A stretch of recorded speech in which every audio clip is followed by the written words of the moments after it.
Hello, in front of me I've got Xiaomi Redmi A1 Plus. In this video I'll show you how to add passes to Google Wallet.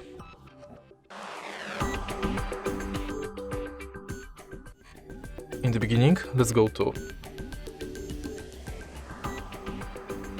Wallet and now tap Add to Wallet button.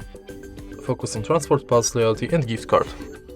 Firstly, let's enter Transport Pass, and if you are able to find your transit way, select it. You'll be redirected to a website where you have to finish the inside form. Next, let's select Loyalty and select loyalty card you would like to add, for example, Payback Poland. Now you can scan your card or enter member ID manually. Tap Add to Wallet and it's done.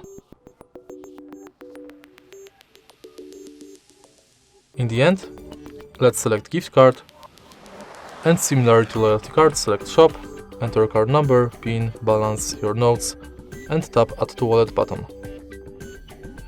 And that's it. If you find this video helpful, please leave like, comment and subscribe.